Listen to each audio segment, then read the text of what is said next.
मयूरभंज जिला सीमांत अंचल बम्बे छक ठारे प्रत्येक वर्ष परि चलित वर्ष सार्वजनीन दुर्गा पूजा पड़िया आनुष्ठानिक भाव अष्टम वार्षिक सीमांत युवा महोत्सव 2025 अनुष्ठित हो जाइछि। सीमांत युव समिति और जातीय युव प्रकल्प मयूरभंज यूनिट आनुकूल्य आयोजित युव महोत्सव 3 दिन धरी सफलतार सहित समापन होइथिबा बेले अंतिम दिनर कार्यक्रम मध्य बहु मान्यगण्य व्यक्ति विशेष एथिरे जोग देइथिबार जणा जाइछि। महोत्सवर आरंभ में प्रथम दिन में बम्बे छक स्थित लोकनाथ शिव मंदिर ठारू एक विशाल सांस्कृतिक शोभायात्रा मर्शाल सहित बाहरी शताधिक छात्र छात्री युवक युवती मान सहित बजार परिक्रमा करी महोत्सव पड़िया पहुंची। सारसका छक अध्यक्ष तुलसी सिंह एथिरे मुख्य अतिथि एवं सीमांत महाविद्यालय अध्यक्ष प्रत्याद कुमार पाल मुख्य वक्ता भाव जोगदे कार्यक्रम को उद्घाटन करते। तत्सहित महोत्सव परिसर में कमिटीर सदस्य अध्यापक निहारंजन महंत नेतृत्व में खेल शिक्षक सदानंद साहू परिचालन एक वॉलीबॉल टूर्नामेंट करा। सेहीपरि सांस्कृतिक संध्या अवसर में महोत्सव कमिटीर सभापति अशोक कुमार पुष्टि और जातीय युव प्रकल्प मयूरभंज यूनिटर सभापति कुंज बिहारी सेठी निर्देश मुताबक वरिष्ठ स्वेच्छासेवी देवाशीष खाटुआ नेतृत्व में सर्वधर्म प्रार्थना कार्यक्रम आयोजित होता। सांस्कृतिक संध्यार प्रथम दिन में मुख्य अतिथि भाव उपजिलापाल दयासिंधु परिडा जोग देइथिबा बेले मुख्य वक्ता भाव एडीएम डॉक्टर विजय कुमार दास सम्मानीय अतिथि भाव तहसीलदार मनोज कुमार बाजी और पूर्वतन थाना अधिकारी मृत्युंजय प्रधान प्रमुख मंचासीन होते। युवक युवती सहित स्थानीय विभिन्न संगठन द्वारा सुंदर और सांस्कृतिक कार्यक्रम परिवेषण करा जाइथिला। प्रातिशेष उपदेष्टा शिशिर कुमार पट्टनायक सभी को धन्यवाद अर्पण करी महोत्सव प्रथम दिन को समापन करथिले। द्वितीय दिन में मध्याह्न परितोष साहू चिन्मय साहू मानस कुमार पुष्टि और दिव्यरंजन महंत तत्वावधान में छात्र छात्री मध्य चित्रांकन क्राफ्ट मेकिंग फैंसी ड्रेस वक्तृता प्रमुख प्रतियोगिता अनुष्ठित हो जाइतिला। सांस्कृतिक संध्यारे कार्यकारी संपादक अश्वनी कुमार महंत और कार्यकारी सभापति तथा जातीय युव प्रकल्प जिला संयोजक मलय कुमार नायकों तत्वावधान में सीमांत अंचल वरिष्ठ नागरिक गुरुजन दंपति मानक संस्कृति आईन आम एक संध्या संगीत संध्यार आयोजन करा जाइतिला। भुवनेश्वर स्थित मरिराज तोली राज गोपाल कुमार कंठरे झुमिथिले अंचलवासी जहाकू परिचालना करथिले निरीक्षे महंत दीप नायक कांचनमाला साहू सविता नायक सीमा साहू मानसी वर्षा और नमिता पात्र।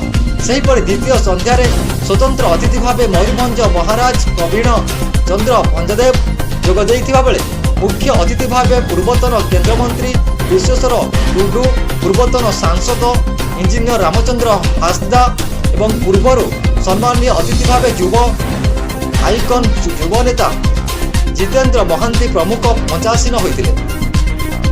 सभापति अशोक पुष्टि स्वागत संभाषण देवा परे मलय कुमार नायक वार्षिक विवरणी पाठ करते। द्वितीय दिवस अंतिम कार्यक्रम पर एनओएपी सभापति कुंज बिहारी सेठी धन्यवाद अर्पण करी कार्यक्रम समापन करते। अनुरूप भावे महोत्सव तृतीय दिवस सकाळ 9टा समय प्रोफेसर सरोज कुमार नायकों अध्यक्षतार जातीय स्तरीय साहित्य और भाषा उपर आलोचना चक्र अनुष्ठित होता। एथिरे मुख्य अतिथि भाव पद्मश्री दमयंती बेसा जोग देइथिबा बेले सम्मानीय अतिथि भाव पूर्वतन विधायक डॉक्टर बुढ़ानंद मुर्मू जोग देइथिले। एही साहित्य आलोचना चक्र में पड़ोशी झारखंड पश्चिमबंग ओडिशा विशिष्ट साहित्य प्रेमी और भाषा प्रेमी गवेषक ओडिया विभाग छात्र छात्री जोगदे निजर लेखा उपस्थापना करथिले। संवाद खबर कागज सब एडिटर रुद्र रंजन सेचपड़ा शिवलाल महंत परी विशिष्ट व्यक्तिविशेष मानक अवसर में संबोधित करा अपराह्न महिला और छात्र छात्री को नहीं विभिन्न प्रतियोगिता होता जहाँ प्रीतम पन्ना स्वाधीन परिडा हेतोष पात्र प्रमुख परिचालना करथिले। युव महोत्सव अंतिम सांस्कृतिक संध्यारे मुख्य अतिथि भाव लोकसभा सांसद नवचरण माझी जोग देथिबा बेले सम्मानीय अतिथि भाव महोत्सव मुख्य प्रश्न विधायक भावदेव हांसदा जोग देथिले। सेहीपरि स्वतंत्र अतिथि भाव जिलार युव विधायिका संजली मुर्मू राज्य कमिटी सदस्य सुगुद्धा मुर्मू जोग देथिले। मुख्य वक्ता भाव माटीर झियो राज्यसभा सांसद ममता महंत उपस्थित होई अंचलवासी को संबोधन करथिले। दीर्घ वर्ष धरी महोत्सव कमिटी और जातीय युव प्रकल्प संगठनर विभिन्न कार्यक्रम चलीथिला सुधा बहु बार दाबी करिबा परे मध्य कार्यालय गोटे होई पारि नाही जहाकु नै कमिटी तरफ निर्वाचित लोकप्रतिनिधि मानकु सूचित करिबा परे विधायिका संजली मुर्मू विधायक भादव हांसदा एवं सांसद नवचरण माझी एने सहयोग करिवे बोली मंचरे प्रतिश्रुति देइथिले। सेहीपरि कमिटीर सुविधा असुविधा सबुबेले सांसद ममता महंत रहिजंती बोली कहिथिले। एही अवसर में कृति प्रतियोगी को पुरस्कार वितरण करा सहित अध्यापक शिशिर कुमार पट्टनायक को तांको निस्वार्थपर समाजसेवा संबर्धित करा समाजसेवी कनिका बोस पतंजलि नंद दीपक कुमार सेठी प्रमुख मंच परिचालना सहयोग करथिले। आकर्षणीय रामफोसो नृत्य दर्शकों को राति 11:30 पर्यंत बांधि रखिबारे सफल होइतिला।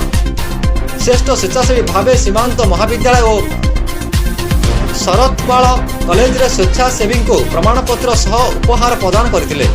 महोत्सव कमिटी महोत्सव को सफल करने सुमन कुमार साहू लंबोदर नायक शिवनारायण परिडा दुर्गा प्रसाद महंत राजेश कुमार भूया प्रमुख संपूर्ण दायित्व निर्वाह करथिले। अष्टम वार्षिक महोत्सव सबु वर्गर लोकों कार्यक्रम आयोजन करी बेस लोकप्रिय होइथिबा बेले लोकमत व्यक्ति करिसंती।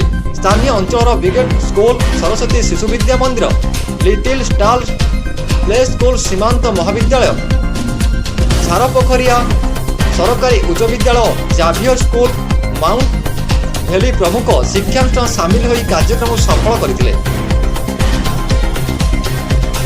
Bureau report G9 Odia.